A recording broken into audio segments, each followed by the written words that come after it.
విజయ్, ఈ మెచ్యూరిటీకి గత అనుభవాలు కారణమా, లేకపోతే ఈ క్యారెక్టర్ వల్ల ఏమన్నా చేంజ్ ఓవర్ వచ్చిందా? సారీ, ఈ సినిమాలో క్యారెక్టర్ వల్ల ఏమైనా చేంజ్, మెచ్యూరిటీ ఏమన్నా వచ్చిందా, లేకపోతే గత అనుభవాలను దృష్టిలో పెట్టుకొని ఏమన్నా? లైఫ్ నేర్పిస్తుంది అన్ని. మొన్న హాలీవుడ్ రిపోర్టర్కి ఇంటర్వ్యూ ఇచ్చారు కదా, నెపోటిజం అని, దానిపైన ఏంటి అంటే మీ ఒపీనియన్ ఏంటి అసలు దానిపైన? నేనేం చెప్పినా ఒకసారి చెప్తారా? నాకు గుర్తులేదు.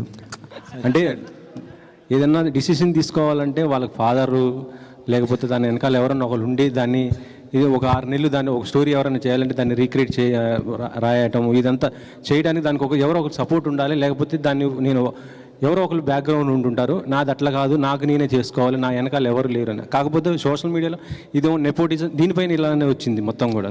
ఇప్పుడు మీరు మీ ఫాదర్ జర్నలిస్టా ఆర్ మీరే ఫస్టా? నేనే ఫస్ట్.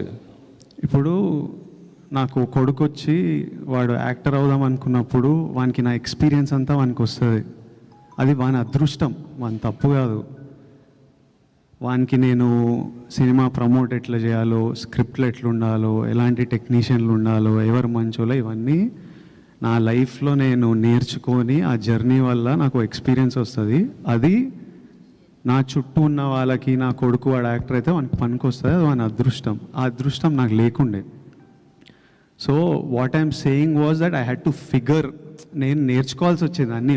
ఒక తప్పులు చేసుకుంటూ ఎక్స్పీరియన్స్ అవుతూ, ఓ ఇట్లా చేయవచ్చా, ఓ ఇట్లా చేయాలా అని చూసుకుంటూ నేర్చుకోవాలి. అది ఏ ఫీల్డ్ అయినా, నేను యాక్టర్ల గురించి కాదు, లైఫ్ ప్రపంచంలో డాక్టర్ కొడుకులు వాళ్ళకి ఎగ్జాక్ట్లీ ఏ స్ట్రీమ్ తీసుకోవాలి, ఎవరి దగ్గర వెళ్ళాలి, ఏ హాస్పిటల్లో ఎక్కడ సీట్ దొరుకుతుంది, ఏ కోర్స్ చూస్ చేయాలి, అన్నీ తెలుస్తాయి. ఎడ్యుకేటెడ్ పేరెంట్స్ ఉంటే అదొక వాళ్ళకు. ఇప్పుడు జర్నలిస్ట్, మీ కిడ్స్ జర్నలిస్ట్ అవ్వాలంటే ఎగ్జాక్ట్లీ మీరు గైడెన్స్ ఇవ్వగలుగుతారు. అది నేను చెప్పింది. ఆనంద్కి ఇస్తున్నారా? ఆనంద్కి వాడు నన్ను చూసి వానికి అర్థమైపోతుంటుంది కదా. And he's definitely has the benefit of being the brother of being my brother. So 100% he has the benefit of that. Vijay గారు, యాక్చువల్గా మీరు ఆనంద్ ప్రస్తావన తెచ్చారు కాబట్టి ఇది ఇద్దరు బ్రదర్ స్టోరీ కదా. సో ఆనంద్ ఎందుకు కన్సిడర్ చేయలేదు క్యారెక్టర్? మా అన్న రోల్ అది. సత్య ప్లే చేసేది అన్న.